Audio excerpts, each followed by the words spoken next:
Hi అండి, ఈరోజు మన ఛానల్లో టమాటా రసం గురించి ప్రిపేర్ చేసి పెడదాం అనుకుంటున్నాము. దానికి ముందుగా 2 టమాటాలు తీసుకొని చిన్న పీసెస్గా కట్ చేసుకోండి.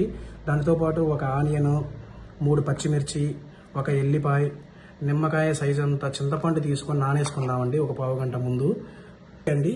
ఇప్పుడు మనం టమాటాస్ అన్ని కట్ చేసుకున్నాము. ఫస్ట్ ఇవన్నిటిని మిక్సీ జార్లోకి వేసుకుందాం. టమాటోస్, ఆనియన్స్,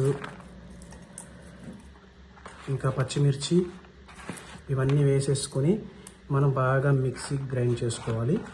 వీటితో పాటు కాస్తంత అల్లం పేస్ట్, మనం ముందుగా నానబెట్టిన చింతపండు కూడా ఇందులో వేసుకొని బాగా మిక్సీ వేసుకోవాలి. ఇప్పుడే మనకి మిక్సీలో వేసిన ఈ పేస్ట్ అయితే రెడీ అయిందండి. ఇప్పుడు మనం స్టవ్ వెలిగించుకొని దాంట్లో మనకి మసాలాకి సరిపడిన ఆయిల్ వేసుకుందాం. గింజలు మనకు సరిపడే వేసుకుందాం. ఆయిల్లో ఒక 2 ఎండుమిర్చి వేసుకుందాం.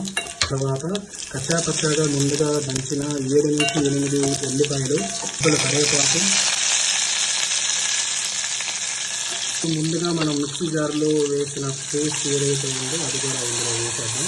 ఇప్పుడు కాస్త ½ స్పూన్ పసుపు, అలాగే స్పూన్ కారం, స్పూన్ ఉప్పు వేద్దాం. ఆ పేస్ట్ వేసిన తర్వాత 2 నిమిషాల తర్వాత సుమారు 1 లీటర్ నీళ్లు మనం యాడ్ చేసి 10 నిమిషాలు సిమ్లో ఉంచుదాం. సాల్ట్ అడ్జస్ట్ చేసుకోండి రుచికి తగ్గట్లుగా.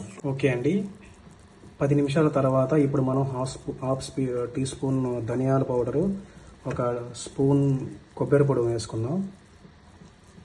10 నిమిషాల తర్వాత స్పూన్ ధనియాల పౌడరు, అలాగే ½ స్పూన్ కొబ్బరి పౌడరు వేసుకుందాం.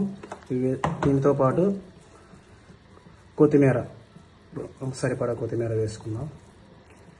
2 మినిట్స్ మనం సిమ్లోని ఇలాగే ఉంచి అప్పుడు స్టవ్ ఆఫ్ చేసుకుందాం. రుచికరమైన రసం అయితే మనకు రెడీ అయిపోయిందండి.